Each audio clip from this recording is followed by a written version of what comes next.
Thank you for tuning in to the Helium Radio Network. You are listening to a rebroadcast of a previously recorded show.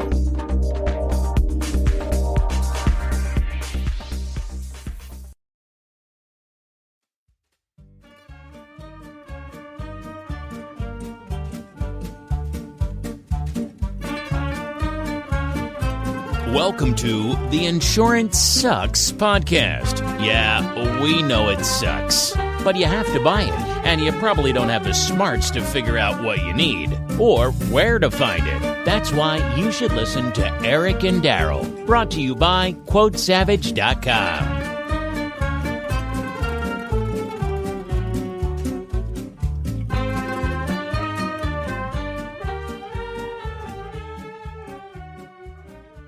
Welcome back to another episode of Insurance Sucks Podcast. I'm your host, Eric Remmel, joined by Daryl Stidham. And we're here on episode number 9. And we have a special guest feature for you today.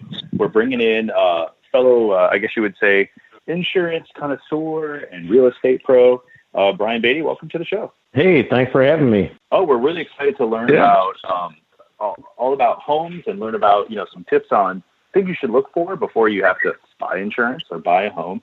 And if you'd like to participate or be part of the show, please make sure to follow us on heliumradio.com. You can also find our sponsors, Quote Savage, over at quotesavage.com. You can request a quote, get all the needs for your own insurance for your home, your vehicle, your boat, your RV. Daryl, what else do they do? Let's see. Yeah, life insurance. That'd be the big one. That would be the big one. Life insurance is important. Definitely.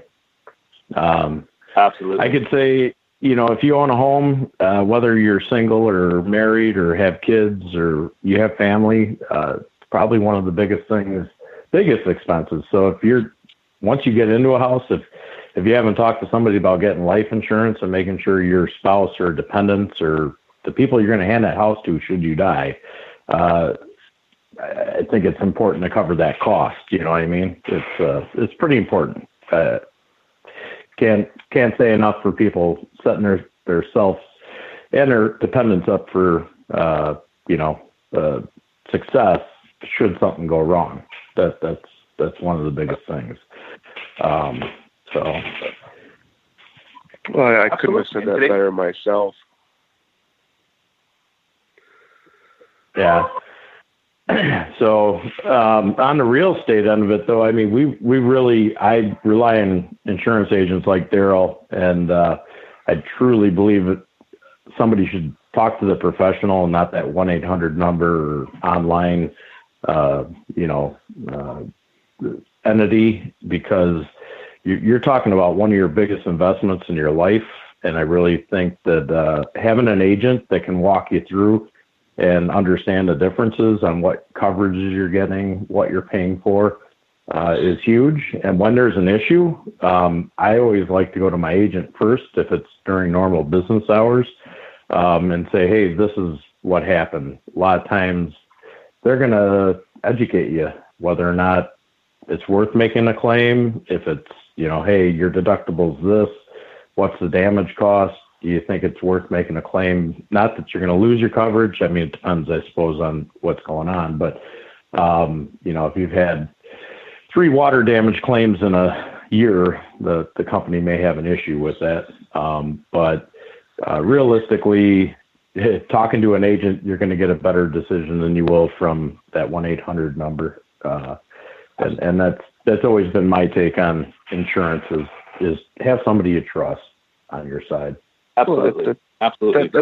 That's no different than real estate. I mean, when you go to buy a home, that's a big complicated transaction. And so to have a realtor represent you, whether you're buying or selling, is super important. Because, most people aren't experts on real estate. So to have someone that's on your side, the whole process is super important. Now, yeah, Brian, I know you represent both buyers and sellers, right? Oh yeah, and definitely. So when you go into a house that someone wants to buy, you're showing it off to one of your buyers. What are some of the red flags you see as far as what might be an issue with getting insurance on a house?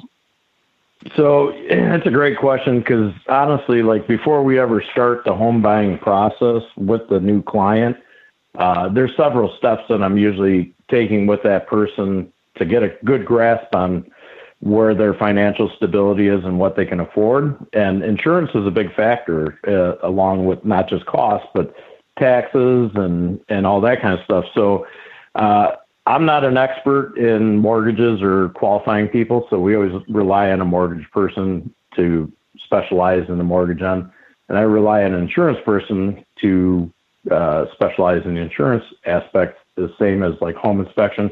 I always tell people it's like walking into a restaurant. If you walked into a restaurant and the host was also your server, cook, and chef, and busboy, the service isn't that great. But when you have specialists in each field, you rely on their expertise. It becomes like a team. Things are usually a little bit more regimented. That you're dealing with the expert that knows exactly how to head on that issue. So when I look at a home purchase for a buyer, one, we're having that conversation with the mortgage person to say, yeah, this is their monthly maximum amount. We know we're looking at a dollar amount to purchase, but purchasing a home versus a condo that has HOA fees and other issues, it's not always about the purchase amount, it's about the monthly dollar amount. So one of the things we have to take into consideration is obviously the mortgage people talk about dollar amount in the purchase price, but what we have to, as an agent, really figure out is what is the total monthly amount. So we have to figure out insurance costs, taxes, any HOA fees, deed restricted stuff. But in the insurance costs, one of the biggest disqualifiers is bad roof, right? That automatically is a big red flag. And we have to know whether or not the seller can afford to put a roof on, the buyer can afford to put a roof on, how we're going to negotiate that. There's also other issues. Flood zones, obviously, is a big one. So if we have somebody that's really at the top of their range and price range, and flood insurance would push them to disqualify from qualifying for a mortgage because of the cost, we have to know that. Just stuff as simple as walking in and finding a water heater that doesn't have a safety pan under it and it's in the interior of a home and it's, a risk. That could be a disqualifier. But we really use the home inspection process to qualify different things like electrical issues, plumbing issues, roof issues. But we also don't want our buyers to be spending money on inspections they can't get back if we know that that's going to be an issue. So having a good grasp and talking to insurance agents and understanding what those costs can be difference really helps us set up buyers for a better purchase without having that, what did I do after they do purchase? You know what I mean? Because I really want people to be educated so that they understand what the ramifications would be after the fact should they purchase in this kind of condition. That's good. I mean, that's a lot of information there. Now, you mentioned inspections. Now, most people, I assume, would go ahead and get the new home inspection. That the comprehensive right. inspection that everybody should have when they buy a home. Now, I know there are obviously some other inspections that can help when it comes to making sure you can get that insurance cost as low as possible, and some may even be required. Right. So in addition to the home inspection. I know most of the insurance carriers, I believe it's the home is older than 30 years, they want a wind mitt done, or is that just general every home? It really depends, but 4-point and wind mitt, the 4-point covers things like the roof, the electrical, plumbing, and the structure to make sure things are right, and the wind mitt gives you your discounts based on the type of roof, how old the roof is, what the windows are like, how close you are to certain things. So those are great inspections to get if you know the house. One, if the house is newer, it's going to qualify for discounts. You want to pay for that inspection to get the lowest discount. Now, if every purchase is different, so sometimes you have a cash buyer that They're not going to. They're buying a depressed property. They're never going to pass a wind mitt or a 4-point. So at that point, you have to say, well, it's not worth getting it now. But once you rehab it and that kind of stuff, then they may get it, kind of thing. But each purchase is a little bit different, and even on the newer homes, having the right home inspection, even if it's a brand new built home with a builder, I suggest hiring a third party inspection just to make sure things are done right, because new doesn't always mean good. So yeah, that's true. And Eric, I think you had something, a situation like that recently, didn't you? Yes, absolutely, I did. And the folks at Quote Savage were able to help me too, which was pretty interesting. And when you're building a new home, there's all kinds of stuff that you really don't take into consideration. Having a pro like Brian or having like the pros at Quote Savage, it really helps out to have someone that's got this knowledge and has your back.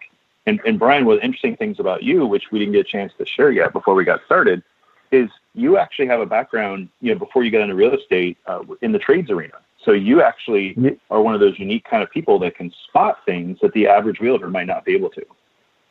Yeah, I spent 24 years in the plumbing and remodeling industry, and what it did set me up for was the ability to spot cheap things or things that are known issues. I probably had to rehab several, not just several, probably hundreds of bad flips that people did on homes. So certain things stick out, and I learned to research different things as far as, did they have a permit? When was the work done? And I instantly walk in, and there's certain products that are installed that I go, well, if they went cheap there, they kind of went cheap everywhere. So what did they hide behind the drywall? I've called a few of the flippers out, / real estate agents that are doing some of that stuff right now. And it's kind of funny to hear them backpedal when I'm like, well, you didn't even have the inspections done. So how do we know it's done the code? So a lot of things, yeah, I kind of pick up on that stuff. It's really, it's not that I'm going to see everything, but a lot of times I can tell by walking through a home whether it was done right, done well, or whether you even want to spend that money on the inspection before you get started, so that you're not spending the money and then going, wow, there's a lot of problems here, and we don't think that the seller's going to negotiate on those repairs, because everybody does sell with an as-is contract down here, which really doesn't mean they have to fix anything. But if it's a area that everyone coming to purchase is going to usually be a first-time home buyer that needs to qualify the mortgage and the insurance, chances are they're going to fix the important things, the electrical, safety issues, any plumbing issues, that kind of stuff. But it's not always a guarantee. So it's a good thing to know in advance what's kind of a major issue and what isn't, what could wind up costing you the, purchase of the home, that kind of stuff. So. Very interesting. Well, it's time for our first break. When we come back, we're going to hear more from Brian and learn about some tips things you should look out for when you're involved with a home purchase. So thanks again. Please, on this break, visit our sponsors, quotesavage.com, for all your insurance needs, and we'll be back after this short break.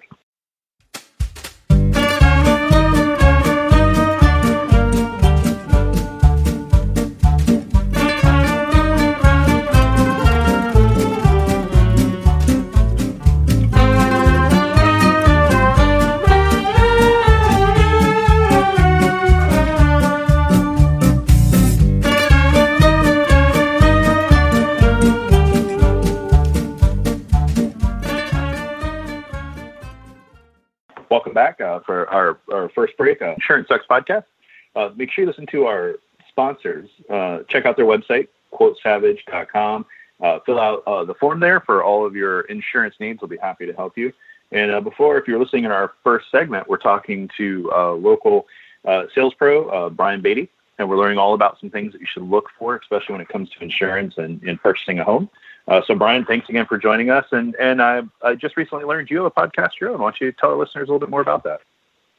Yeah, so a few weeks back, I started a Brian's Real Estate Corner. I believe it's available on 8 different platforms, including Spotify, Apple podcasts, that kind of stuff. But really, it's just more of an education process of the real estate industry. My saying is that we speak fluent real estate and we don't get political or any of that kind of stuff. So it's really for just about anyone, whether you're a buyer or a seller. I have one episode, so you want to be a real estate agent. I get that a lot. Our industry is exploding with people that want to be agents. So I answer some of the questions for people like that. But it's really for anything real estate. And we're going to be launching a first-time home buyer series where we actually do each podcast is going to be a separate part of the purchasing process. So a buyer could listen to the whole series and kind of educate themselves from start to finish. And we're going to be launching that this week, Wednesday, and going through until we get past the sale, which we'll probably be talking about, talking to a lawyer and setting up your will and and getting life insurance if the people that bought a home don't have that kind of stuff. So it'll be a good series, and we'll do one on home sellers and all kinds of different issues. So. But, yeah, it's kind of new. Got tons of listeners. Love to have a few more. So. Very cool. That's exciting. Congratulations. Yeah, thanks.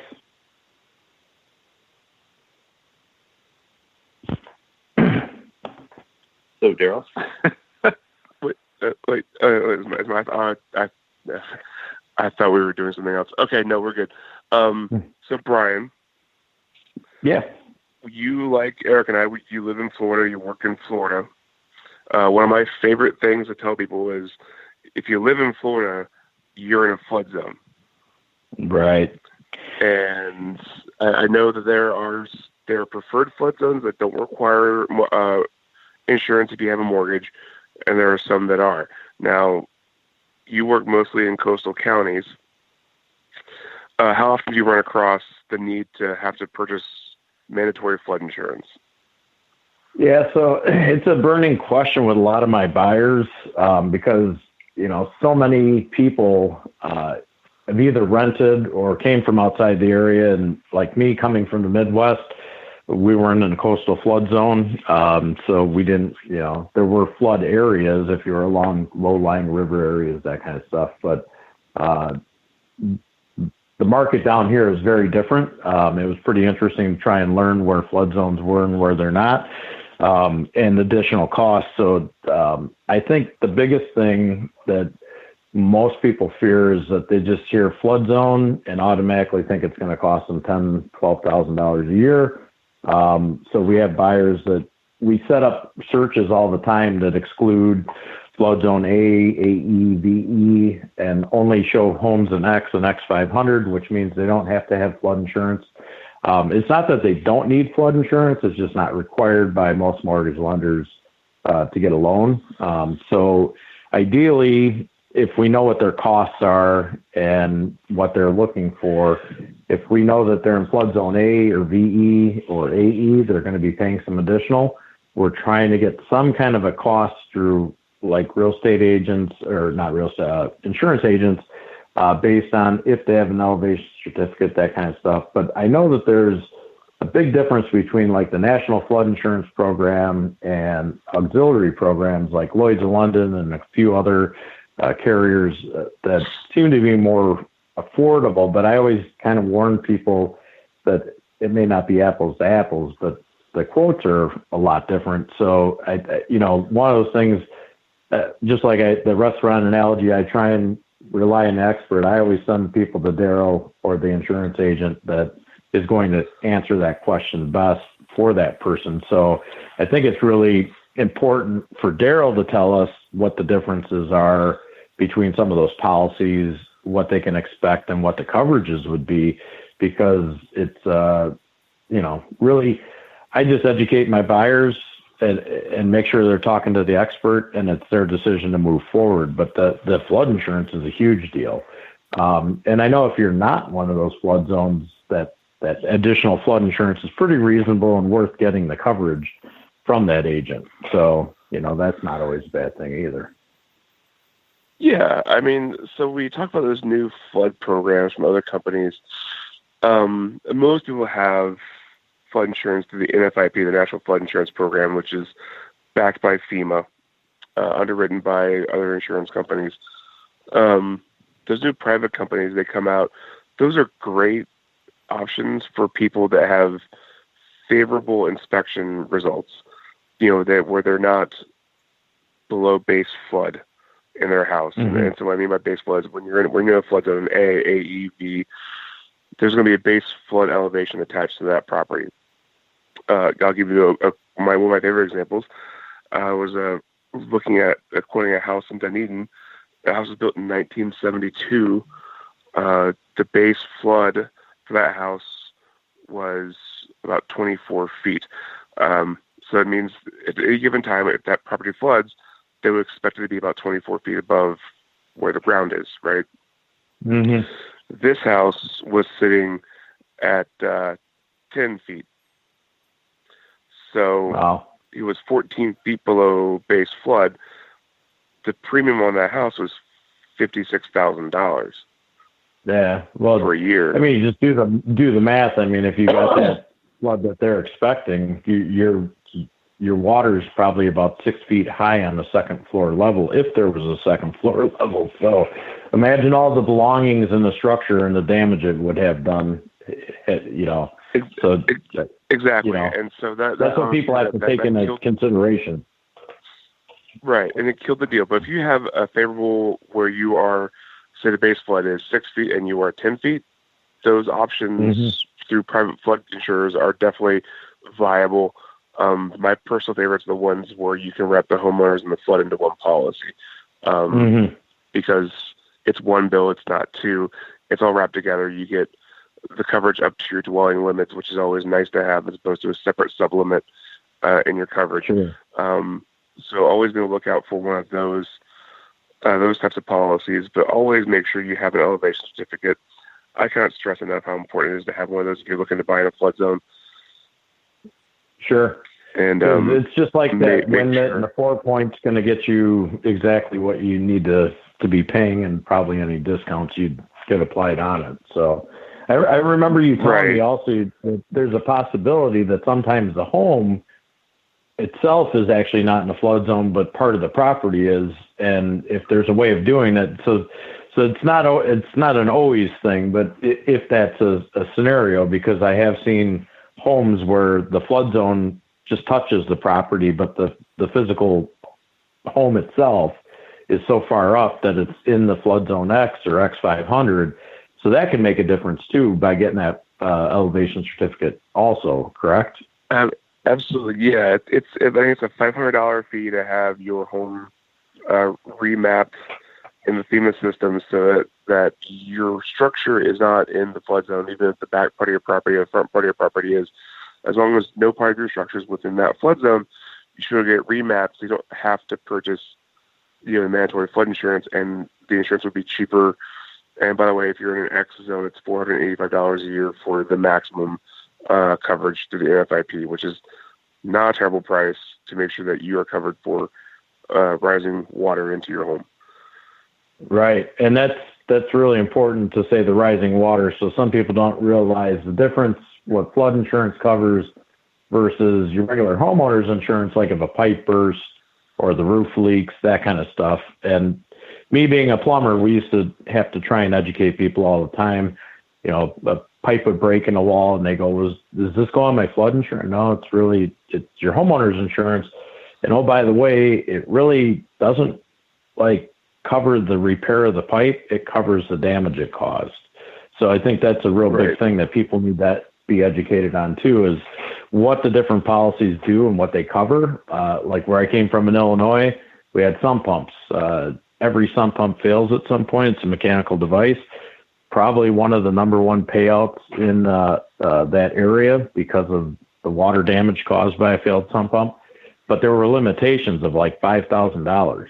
And it always cracked me up because everybody finished their basement, had a bedroom, a bathroom, a living room. That's also where their furnace was, their water heater, their washer, their dryer. I mean, start talking about carpeted, drywalled areas with electrical outlets that flood and all those appliances, would $5,000 cover that? No. So, no. That's, you really should have an agent that's going to explain what your policy covers, because most of the people that, when we went there and they had 6 feet of water in their basement, they're like, I'm calling my agent. I'm like, yeah, just so you know, it's like not going to cover the whole thing. It's going to be, you're going to get something out of it, but unless you have the auxiliary policy, you're not going to cover all this. And they're like, what do you mean? I'm like, well, unfortunately, some agents never educated their people, but they got educated after they had a problem. So that was, sad to see, but, I'm sure it happens down here also. There are people just looking to make a sale, Yeah. And there are people trying to do their best to do their job, like anything else. So real fast, I know we talked about wind mitigation inspections, and I wanted to bring something to your attention. I don't know if we've actually ever talked about this, Brian. People always want to know that they have hurricane windows in their houses here in Florida, why they're not getting the full credit. And I want to see if you know. If you don't, I can help you with that. Right. So I believe in order to get the full credit, every window and every door opening has to meet the regulations, correct? If you have correct. One little window by the shower that's obscured and you go, I don't want to pay $500 to have that one replaced, you don't get the full discount, correct? That is correct. Yeah. Every door, including the garage door. Yeah, I was going to say, including not just the main garage door, but the service garage door. That's the one that I see everybody cheap out on. They put the cheapest door for the service door on the side of the garage, and they lose out on their whole discount over that door. So, yeah. That is true. I find that fascinating. People are like, I don't understand why. And I'm like, well, let me tell you. And they don't like the answer I have to give them. Well, and that's part of educating people, Absolutely. And we're almost out of time for today, Brian. So tell us a little bit more about where people can find you if they're looking for, purchasing a home or want to find more information. Where's the best ways to find you online or get in touch with you? I would say my website is probably the easiest. It's www.brian, Brian, Beatty is Beatty, homes.com. It has all my contact information, my email. You can email me. My phone number's on there, that kind of stuff. But it links to my different social media sites. So Brian Beatty Homes is what I kind of use for most of my branding. So I try and keep it all the same. So, but yeah, they can reach out www.brianbeattyhomes.com. Well, Brian, thanks again for joining us today. Really appreciate being on the podcast.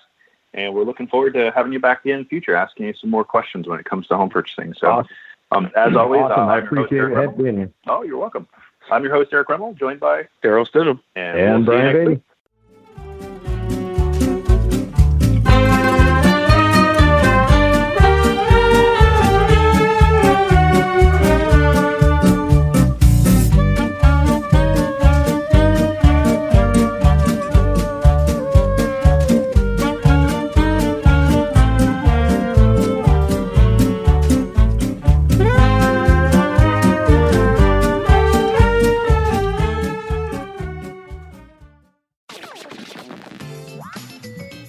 Thank you for listening to Helium Radio. The views expressed by show hosts or their guests are their own and should not be construed in any way as advice from Helium Radio. We make no recommendations or endorsements for radio show programs, services, or products mentioned on air or on our website. Personal perspectives expressed by the producers, writers, and editors will always be presented as such. Any rebroadcast or retransmission without the express written consent of Helium Radio is strictly prohibited. Thanks for listening.